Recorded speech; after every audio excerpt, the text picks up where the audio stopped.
අකුණු ගහන වෙලාවට ෆෝන් එකට අකුණක් වැදෙන්න කිසිම chance එකක් නැහැ කියලා දන්නවද? අපි අද සූදානම් වෙන ටෙක් ගැන සමාජයේ තියෙන වැරදි මත කීපයක් නැතිම කරලා දාන්න. අකුණු ගහන වෙලාවට ෆෝන් එක කරන්ට් එක ගලව පාවිච්චි කර හිටියොත් හැර වෙන කිසිම විදියකට ෆෝන් එකට අකුණක් ගන්න කිසිම chance එකක් නැහැ. ඊට වඩා ලොකු chance එකක් තියෙනවා ඔයාගේ ඔළුවට තියෙන ලයිට් බල්බ් එකට අකුණක් ගහන්න. ෆෝන් එකේ RAM එක වැඩි වෙනවා කියන්නේ performance වැඩි වෙනවා. මේක සම්පූර්ණයෙන් වැරදි. ෆෝන් එකේ RAM එකට වඩා ෆෝන් එකේ performance තීරණය කරන්නේ chipset එකෙන්. ඊටත් වඩා software optimization වලින්. ඒක නිසා කොච්චර ලොකු RAM එකක් තිබ්බත් ඔයාගේ ෆෝන් එකේ හොඳ ඔප්ටිමයිසේෂන් එකක් තිබ්බ නැත්නම් කිසිම වැඩක් නැහැ. තුන්වෙනි එක virtual RAM හොඳයි කියලා තියෙන මිත්‍යා මතය.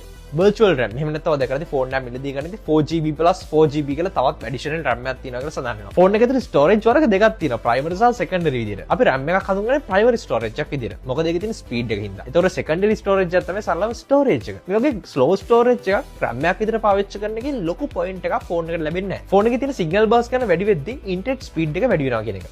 මේකත් වැරදි. මේ සිග්නල් බාස් ගන්න එක අදහස් කරන්නේ ඔයාගේ ෆෝන් එක සහ ටවර් එක අතර කොච්චර හොඳ කමියුනිකේෂන් එකක් තියෙනවද කියන එක. හැබැයි මීට වඩා ගොඩාක් සාධක බලපානවා. ඔයා ඉන්නේ 5G network එකද 4G network එකද ඒ වගේම ඔයාගේ bandwidth එක කොයි වගේද? සරලම ඔයා connect line ටවර් එකේ තා කී දෙනෙක් connect line නේද? ගොඩාක් heavy users ලා හිටියොත් කොච්චර හොඳ signal strength එකක් තිබ්බත් ඔයාලට හොඳ network experience එකක් ලැබෙන්නේ නැහැ. background apps close කරාට පස්සේ ෆෝන් එක speed වෙනවා, battery එක ඉතුරු වෙනවා. ෆෝන් එකේ background application අපි close කරගෙන නිතරම open කරද්දී ලොකු battery life එක සහ processing power එකක් යනවා මේ application එක ආයෙ මුලින් ඉඳන් start කරන්න. හැබැයි background එකේ applications තියෙදි මේ තියෙන modern Android වල iOS වල මේගොල්ලන්ට හැකියාව තියෙනවා මේ apps පොඩ්ඩක් freeze කරලා තියාගන්න. ඔයා අවසරයක් use කරනකම් ඒක temporary පොඩ්ඩක් hold කරලා තියාගන්න.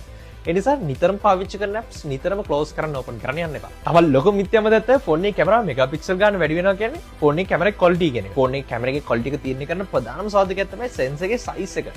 sensor එකේ size එක වැඩි වෙනවා කියන්නේ ෆෝන් එකේ sensor එක ලැබෙන ආලෝක ප්‍රමාණය වැඩි වෙනවා. සහ lens එකේ quality එක මේකේ විවිධ aspects තියෙනවා. ඒක නිසා ඔයා check කරන්න ඕනේ අන්තිමම දේවල් වලින් එකක් තමයි මෙගාපික්සල් ගන්න. සමහරක් වෙලාවට websites වලදී අපි incognito mode එකක් එහෙම නැත්නම් private mode එකක් පාවිච්චි කරනවා.